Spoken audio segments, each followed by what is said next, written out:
Welcome to another edition of Talking Models.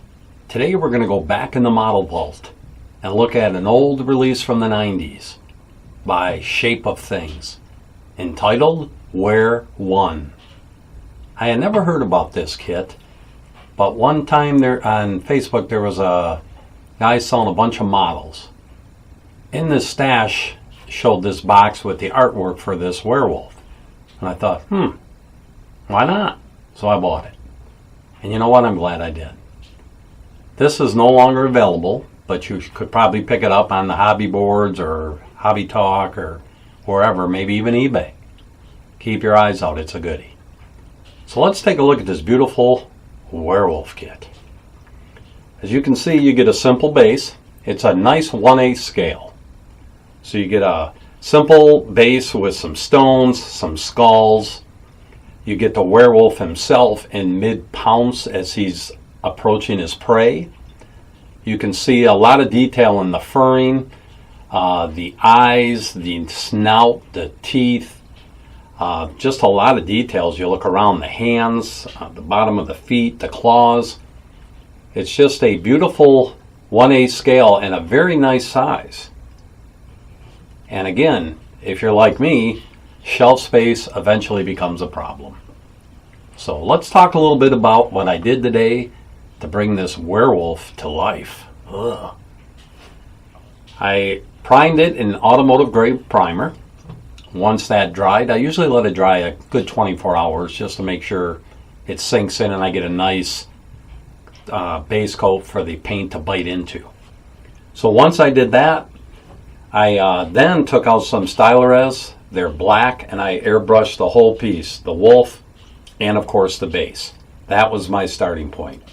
We'll start from the ground and work our way up. So on the base, a few colors were used. I'll bring those out. Then we'll talk a little bit about what I did with those.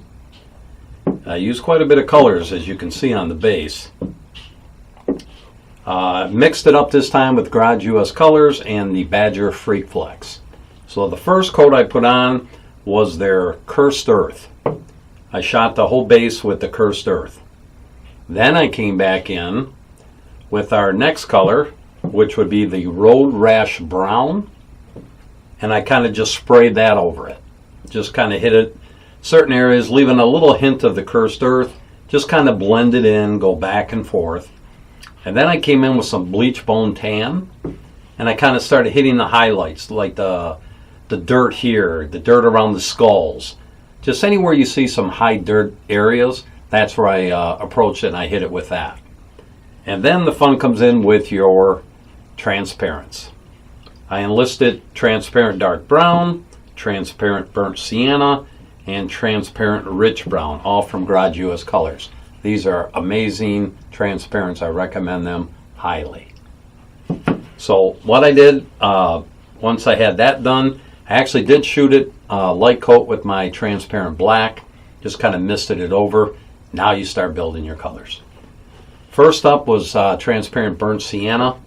I just kind of misted that over the entire base. Not too heavy, just hold your brush maybe 10 inches, probably about here would be good. Just kind of mist it. Get yourself a Lazy Susan, put it on there and just spin the Lazy Susan and you're done. Simple. Easy peasy lemon squeezy, right? Then I came in with some transparent dark brown. This is where you're going to get your deep shadows. This is where you're going to start developing the deepness of the paint job, at least the way I do it. So that I came in and I just punched in all the recesses of the base. Again, around the skulls lightly because you've already got some coloring there. And just a little bit everywhere. Just be sporadic with it until your eye sees what you're trying to accomplish.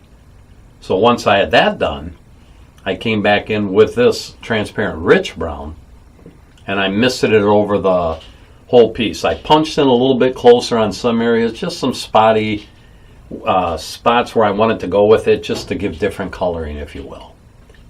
And then what I did is I came in with this Delta Cream coat, and this is dark brown, and I simply dry brushed lightly over the whole piece, and that picks you up a little bit more differential in your coloring, some different highlights, And if you get a little too crazy with that, it's going to be fine, because the last step is coming back in with the transparent black, spraying over the whole piece, toning everything back down. And then I did one more misting with the transparent, I believe it was the rich brown. And again, on the Lazy Susan, it was just spin, maybe 3 passes, call it done. Now for the skulls, I came back in with the transparent, the bleach bone tan, and just kind of hit all the highlights of it, and then just basically misted it down a little bit with transparent black. The base is done. Now on to Wereone, or the werewolf. So for him, over the black, I began with this Dead Guy Gray from Freak Flex, and I just kind of airbrushed that over the complete piece. Not too heavy, you want to leave some of the black for the shadow. So I airbrushed it over the whole piece and just got a nice coat of it. And then I came in with, from Delta Cream Coat, Grizzle Gray. And I just basically took that and I just had a dry brushing party. Just started dry brushing. It's got a lot of raised furs, and a lot of kits you have, like werewolves and different things, there's a lot of detail in it, a lot of texture. When you dry brush, it jumps out. It just go lightly. You take the brush, get a nice dry brush or a wide flat brush, put it in your paint, then you get a paper towel, wipe it till you don't see it anymore where it comes out really light. Take it and just lightly go over your piece and it just pops. So I did that over everything. I did not do the head area that way. I just did all the fur areas, the arms, the tail, the legs, the feet, just all in that area. Left the top basically with the way I had it after I did the first coat. So then after I did that, I would spray it with some transparent black to kind of quiet things down. You all know I like quiet. And then once I had that done, I come in with this other color from Freak Flex, Banshee Shadow Gray. And with that, I kind of hit all the head area, if you will. Punched it in heavy around his cheeks, above his eyes, around his snout, bottom of his chin, on his hands, down here on the feet area, and just kind of hit that with that color. As you can see, it gives it a nice contrast from a lighter gray to a darker gray. I just wanted it to be all gray. I've really never did a werewolf kit. I've done a lot of Wolfman things, basically is it. This was my first attempt at a werewolf, and now I think I'm hooked. But after I had gotten that done, I came in with some body bag black, and I shot that around his eyes to get that really dark look that sinks his eyes back. Hit that in his snout, in between his fingers, in between his toes, and just kind of went back and forth with the Banshee Gray and the body bag black until I got a nice shadowing effect where you have the highlight and then the shadow, highlight, shadow. It's a process. I just went back and forth with that. Then I came in back with my transparent black and I punched it in a little heavier, just in certain areas, over the snout, alongside his face, a little bit around his cheekbones or what would be his cheek area, and inside of his ears. Just kind of give it a nice mild effect, if you will. So, and again, back with the Banshee Gray, you get it. Back and forth until I was happy with the way it was looking. Then I came in with transparent Mars Red from Jesse over Garage US Colors, and I sprayed that below his eyes just to give it a different look and give it a little distress look below his eyes. And you want to do that light. You don't want to get too close with transparents because they run. So if you just gentle on your trigger. This whole thing was basically painted with my Badger Chrome. I use it for everything. The Badger Chrome, you get a lot of detail. And you just gently spray it and it gives you the effect you want. I also did the inside of his mouth with that transparent Mars Red. And just kind of got everything where I wanted the reddish done with that transparent Mars Red.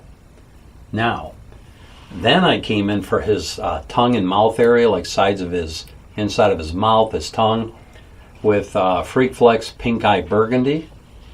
And I just basically took that and lightly dry brushed that on his tongue, inside of his cheeks, roof of his mouth, just to give it that inside of your mouth look, and just kind of get it back and forth with your original transparent Mars Red, and then of course the Pink Eye Burgundy, and then believe it or not, just a real light misting with transparent black, and it just kind of dirties everything up. Now for his teeth. This did not come with top teeth and or bottom teeth, so I made those. Originally I was going to sculpt them with some Aves, and then I was speaking with Kenny Crusoe, and he had said when he built his, he used toothpicks. And I said, good idea, Kenny. So I got some toothpicks, and I broke off, used the tips of them, so I used 4 toothpicks, and I just kind of eyed up the length of the teeth, got that done. Of course, you primed them, then I glued them in place. Voila, you have his teeth. So for his teeth, I started out with, what did I use here? I think it was Rotten Tooth Tan was the first step. Then I got out my Soltar 2020, loaded it up with some bleach bone tan, and I just sprayed the tips of all the teeth. For the tops of the teeth, I had to use a real fine brush, and I just kind of did a little line on each of them. And then it was just a matter of dirtying them up. And I actually believe I used on that the transparent dark brown, and I just kind of muddied it on with a brush. For the bottoms of the teeth, the nails, I kind of then loaded up the Soltar 2020 with some transparent dark brown and just sprayed where the claw goes into the fur, if you will, just to kind of dirty that up. I'm sure he wasn't very good at keeping his nails up. So once all that was done, it was time to just basically finish off with the eyes. Eyes are really simple on this one. For the iris color, if you will, I enlisted this Freak Flex Got Ill Green. It's a great green. And I basically just followed the sculpt and painted the eyes in with that. Bought out the Body Bake Black. Used that for the pupil. It was done. And that is Wereone by Shape of Things. A beautiful kit. If you get a chance to pick one of these up, do yourself a favor. Pick it up, and if you're a werewolf fan and you're looking for a smaller kit instead of the Screamin', and there's a lot of great 1/6 scale stuff out there too. This was another option back in the 90s. There was a lot of great stuff from the 90s out. Some of it you can still find. Some of it gone.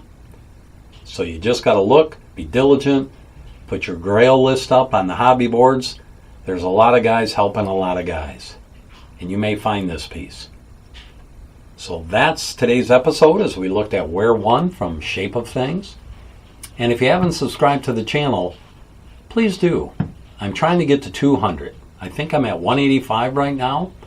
You guys are jumping on board, and I greatly appreciate that. For those of you who have been here since the beginning, thank you so much. I really appreciate it. So jump on board. Support this channel. Get the word out. We're going to have other kits coming up, some more reviews. And we're going to just love on this hobby. People say it's a dying hobby. Go to Wonderfest. Over 600 model entries. It's not dying. Talk to producers like Paul Gill, George Stevenson, and talk to them about a dying hobby. It's not dying. My company, Shadow Creations, has some big stuff coming.